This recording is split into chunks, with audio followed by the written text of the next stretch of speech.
Assalamualaikum warahmatullahi wabarakatuh. Alhamdulillah rabbil alamin. Allahumma sholli ala Muhammad wa ala ali Muhammad. Pemirsa Khilafah News dimanapun Anda berada, salam jumpa kembali bersama dengan saya Aziz Rohman di program Kabar Petang edisi Selasa 22 Maret 2022. Insya Allah beberapa menit ke depan kami akan menemani Anda mencermati dan menelaah berita paling menarik dan paling populer hari ini bersama narasumber yang kompeten di bidangnya dan tentunya dari sudut pandang Islam. Baiklah pemirsa, inilah kabar petang selengkapnya.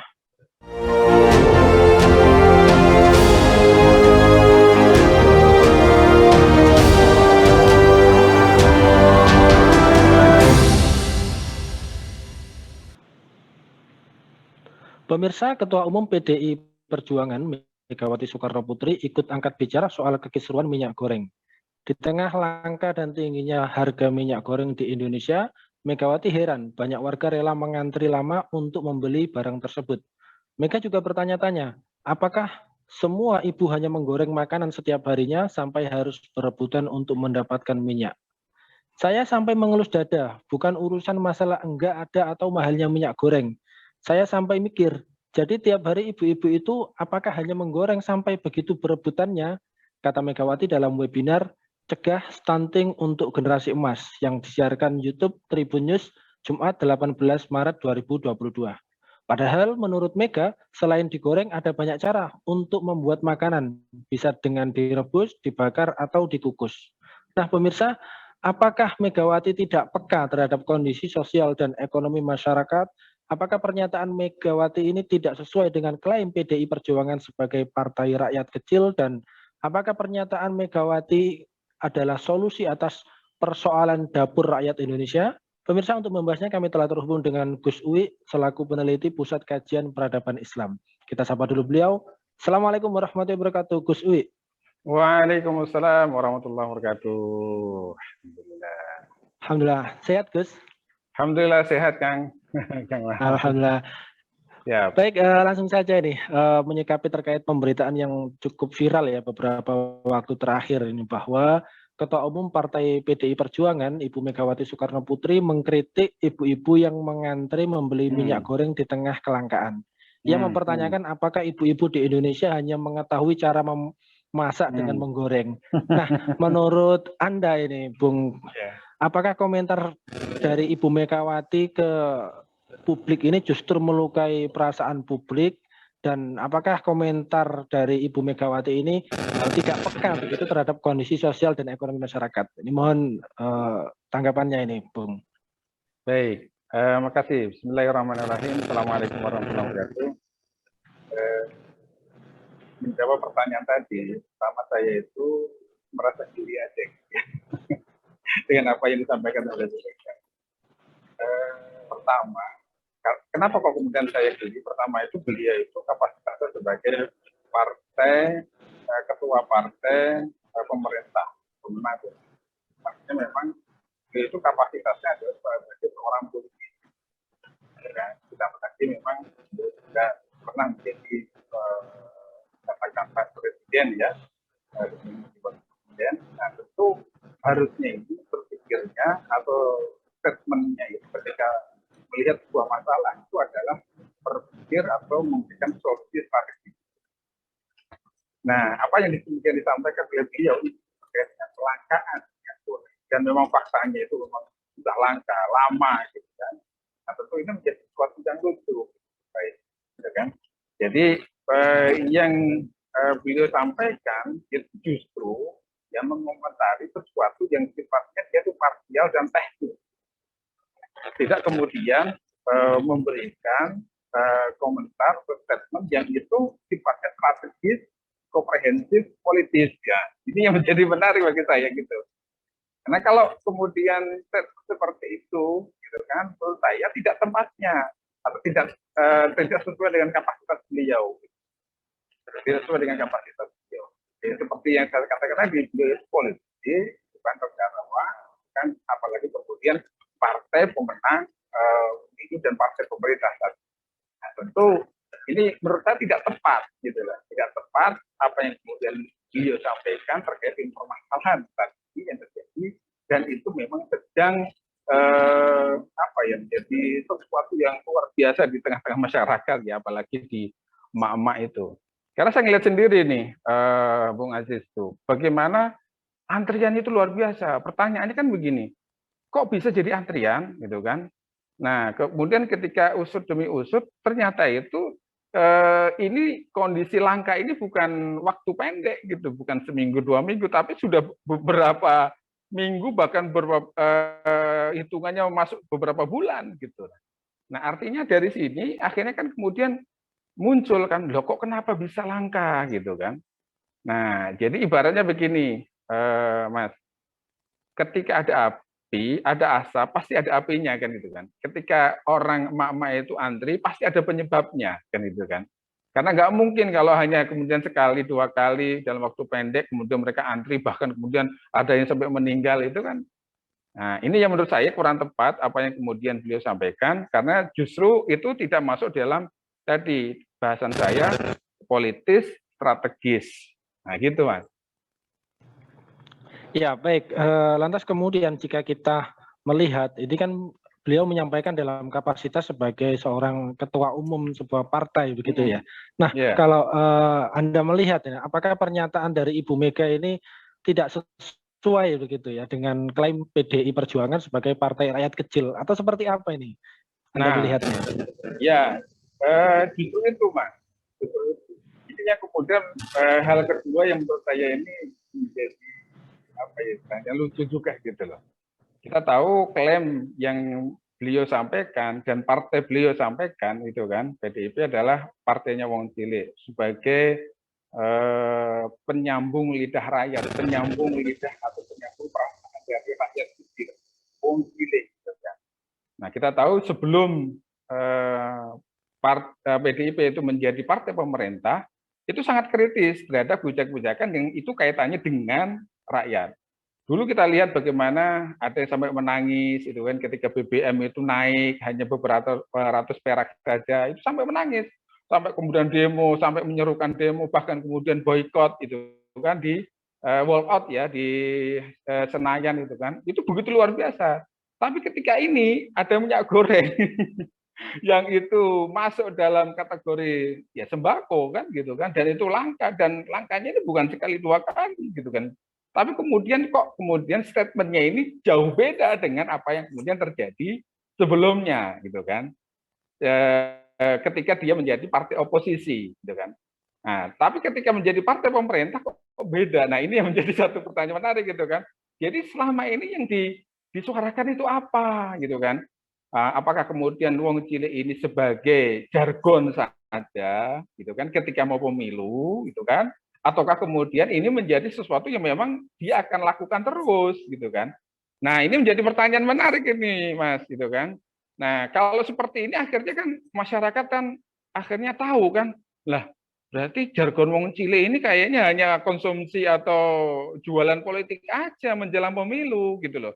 Tapi setelah pemilu, setelah menjadi partai penguasa, malah kok kemudian tidak menyuarakan ini, gitu kan? Yang ada malah menyerukan sesuatu yang praktis, teknis, gitu kan? Tidak kemudian berpikir strategis. Apa sih sebenarnya masalah di balik ini semua, gitu loh? Gitu kan? Apakah kemudian ada apa namanya permainan kah, gitu kan? Ataukah ada sesuatu yang ini terkait dengan oligarki atau monopoli minyak goreng kah gitu kan?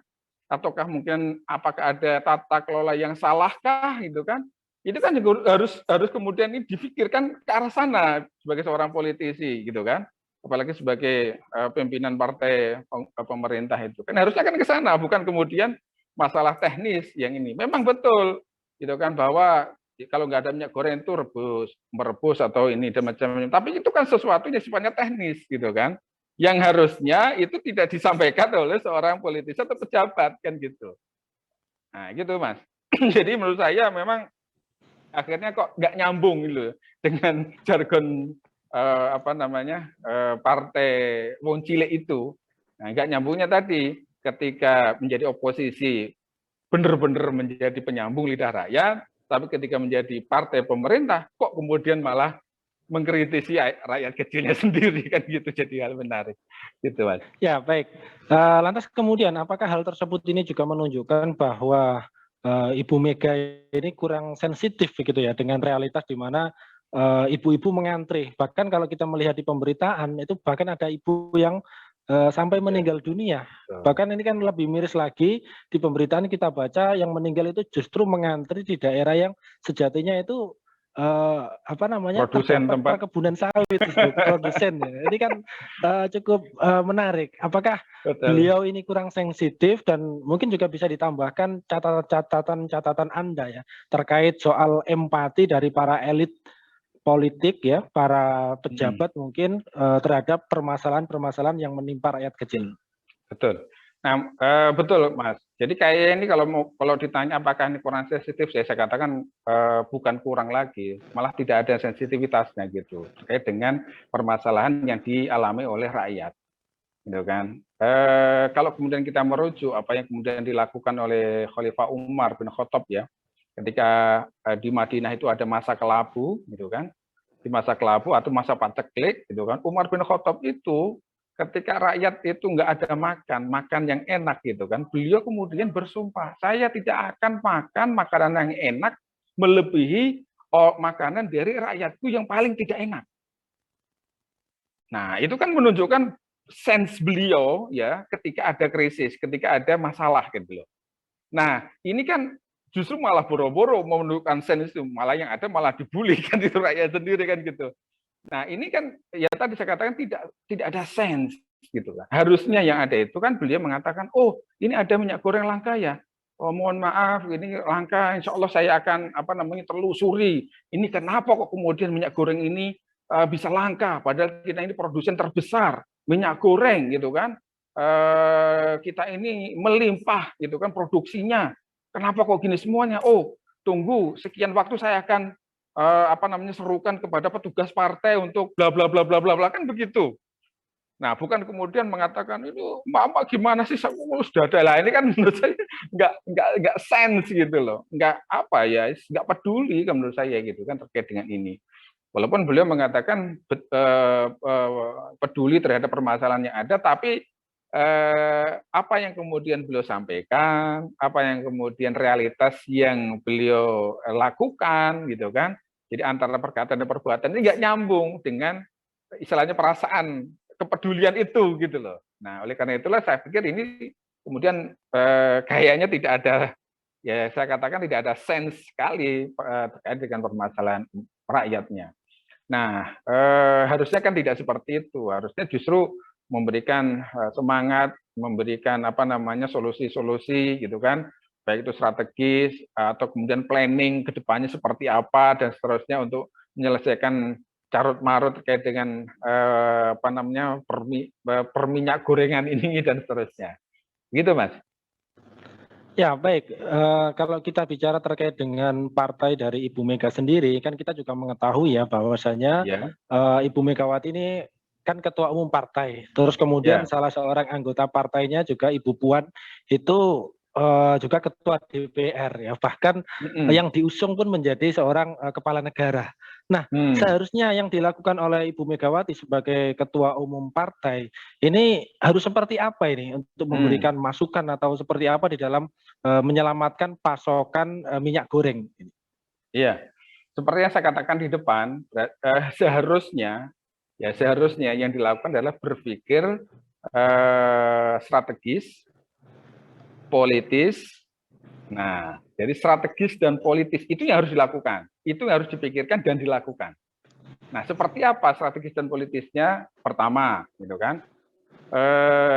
Dirunut dulu minyak goreng ini termasuk kebutuhan pokok mendasar enggak? Oh, ternyata masuk, gitu kan?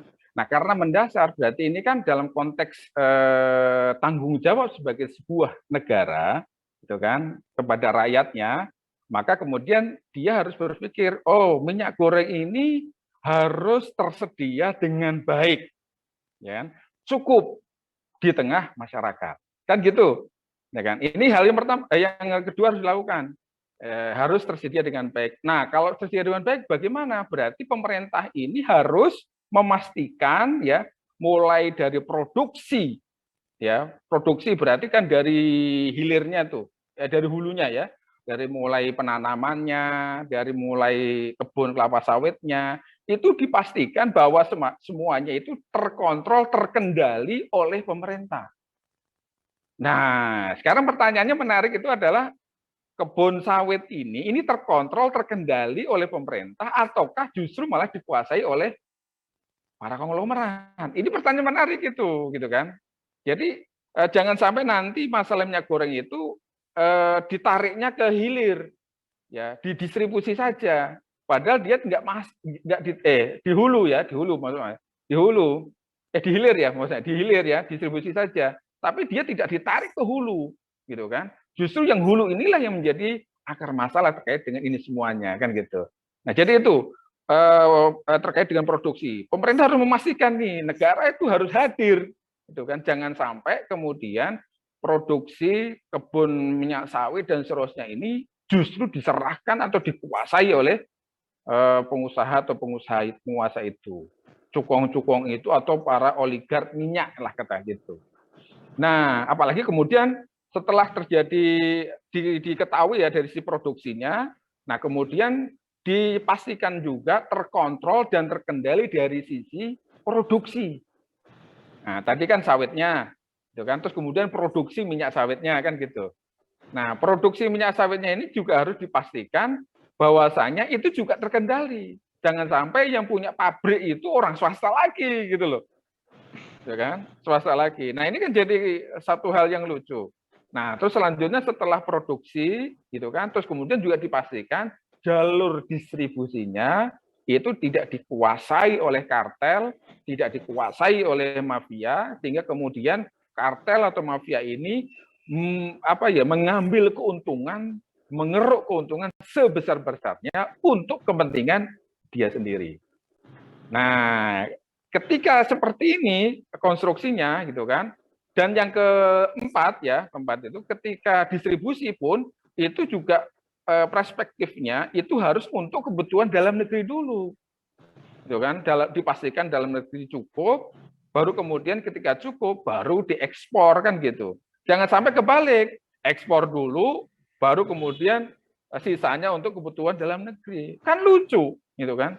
Negeri dengan pasokan produksi terbesar di dunia, tapi langka minyak goreng, kan lucu gitu kan? Ditambah lagi di daerah di mana di situ tempat ya kebun kelapa sawit berjuta-juta hektar, di situ antre bahkan kemudian meninggal emak-emaknya. Kan jadi ironi gitu loh.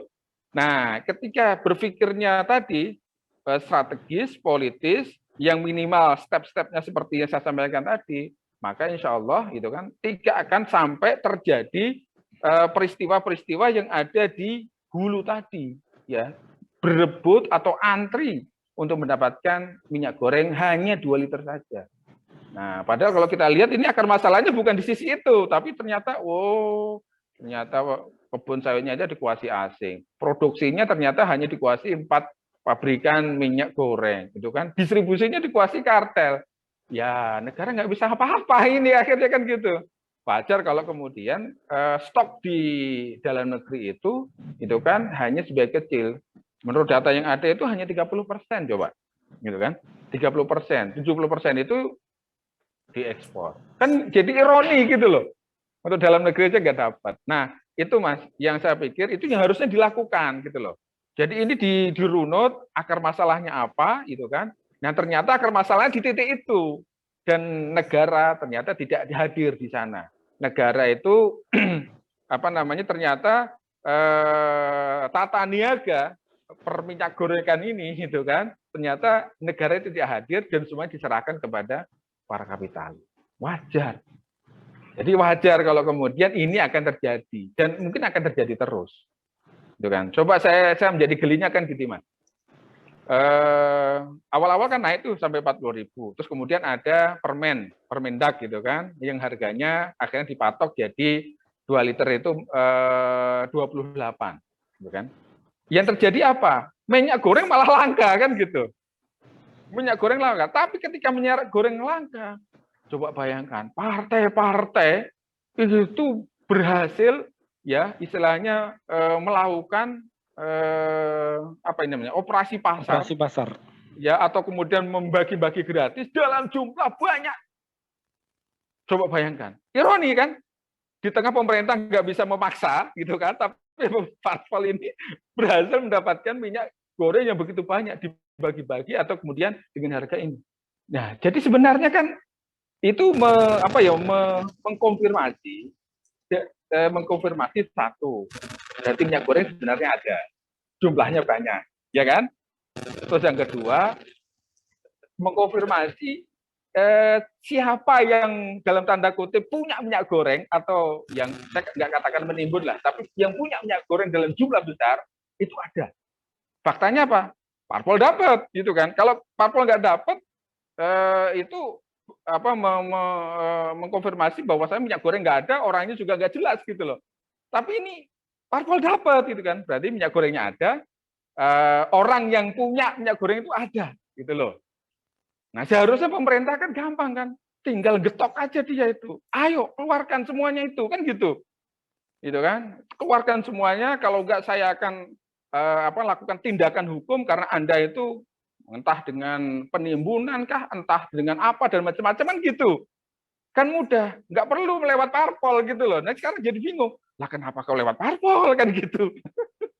Nah, tapi setelah ada operasi pasar macam-macam, kok tiba-tiba Permendak mengeluarkan aturan yang kemudian kembali ke harga pasar. Nah, ada apakah ini? Nah, ini menjadi menarik di situ, Mas. Berarti negara itu tidak hadir, gitu kan? Partai ini, dan kemudian ada petugas partai di situ yang jadi ketua eksekutif, presiden, bahkan kemudian ada yang jadi ketua legislatif. Ini nggak berfungsi sama sekali, gitu, Mas. Ya, baik, Bung. Ini menarik ya, bagaimana kemudian ternyata penyebab harga minyak goreng yang meningkat tajam itu banyak problemnya, seperti yang sudah Anda jelaskan tadi.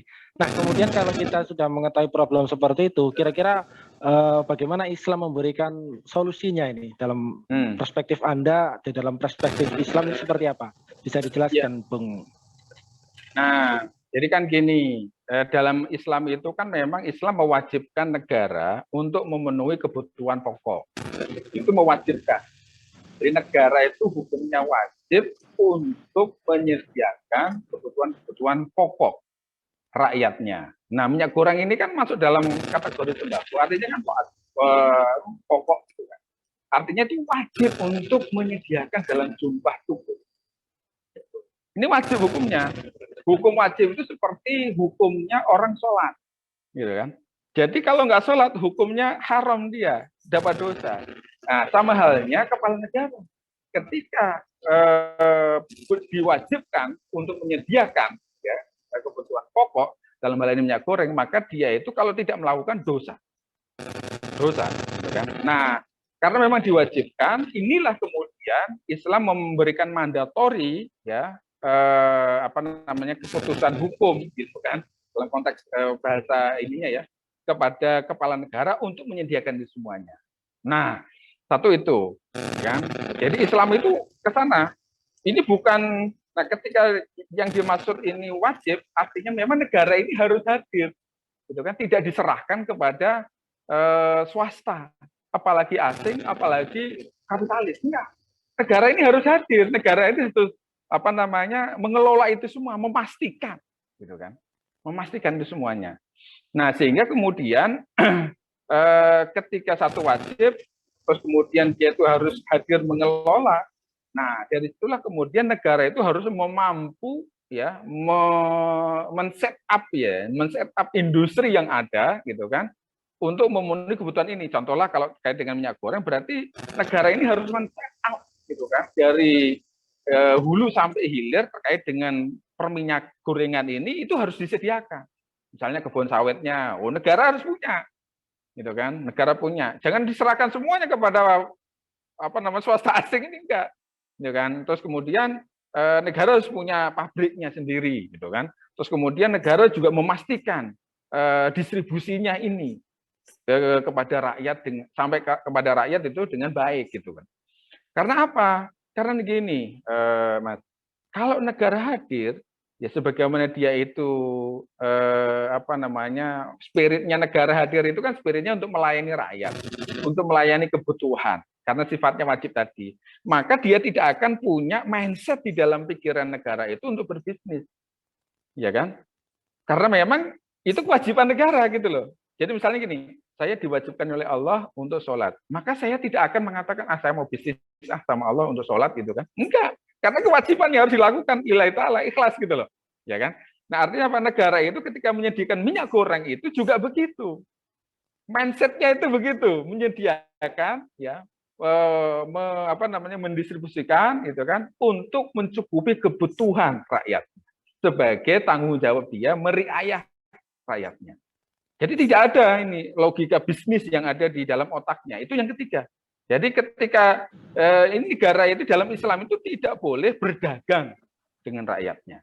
Kalaulah ada kos produksi di dalam produksi minyak sawit ya, karena ketika nanam sawit kan dia harus ada pupuknya, ada ininya macam-macam, dia ada kos produksinya. Iya nggak apa-apa. Untuk pabrikan mengolahan CPO-nya itu juga harus ada produksi, ada biaya produksinya, nggak apa-apa. Tapi kemudian untuk disebutnya juga ada biaya produksinya, nggak apa-apa. Itu dihitung semuanya. Tapi saya yakin dihitungnya itu pasti akan lebih murah jika dibanding itu diserahkan ke swasta. Karena apa? Swasta itu pasti dia akan mikir kos produksi, mikir untung, mikir biaya iklan, mikir entertain, macam-macam gitu loh Mas. Kan? Yang bisa jadi itu berapa? 80% dari 50-80% dari biaya produksi. Bayangkan gitu loh. Maka wajar kemudian harganya mahal. Ditambah lagi ada kartel kan gitu kan, kartel permainan di antara mereka sendiri gitu kan, sehingga kemudian mereka bisa menentukan harganya gitu kan sesuai dengan kesepakatan mereka sendiri. Nah ini nggak bisa ketika negara hadir, maka itu semua akan hilang. Nah di titik inilah yang kemudian yang dilakukan Islam itu gitu kan. Negara hadir memproduksi itu semuanya gitu kan, kalau bisa gratis ya gratis, tapi kalau enggak ya dengan biaya produksi yang secukupnya, maka kemudian pasti akan murah gitu loh. Nah inilah yang kemudian akan dilakukan Islam sampai didiskusi gitu kan di daerah-daerah gitu kan, sehingga kemudian semua kebutuhan itu tercukupi, bahasa terkendali, tercukupi itu terbayangkannya di sana gitu loh, dari mulai hilir ya hulu sampai hilir itu memang dikendalikan oleh negara. Yang saat ini ya perminyak gorengan itu negara itu nggak hadir gitu loh, cuma diserahkan pada swasta.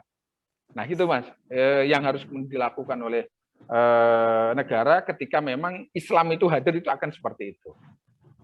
Ya baik, berarti negara harus hadir di dalam melayani urusan rakyatnya, ya meriayah begitu, dan kemudian tidak biarkan hal tersebut kepada para kapitalis. Karena kalau diberikan kepada para kapitalis, pasti mindsetnya cari untung ya, bukan melayani rakyat. Iya betul. Baik, terima kasih Gus Cuik. Ini Masya Allah, ini penjelasan yang sama-sama. Nanti di lain waktu dan juga lain kesempatan kita akan ketemu lagi, dan semoga Anda dan keluarga senantiasa sehat selalu dalam lindungan Allah Subhanahu wa taala. Amin. Assalamualaikum warahmatullahi wabarakatuh, Gus Uwi. Waalaikumsalam warahmatullahi wabarakatuh. Baik pemirsa, demikianlah kabar petang pada edisi kali ini. Semoga Anda mendapatkan banyak manfaat dari acara kami.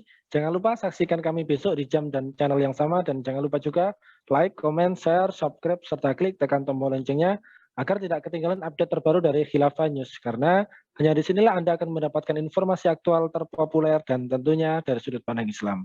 Akhirnya saya Aziz Rahman beserta seluruh kru yang bertugas undur diri. Wassalamualaikum warahmatullahi wabarakatuh.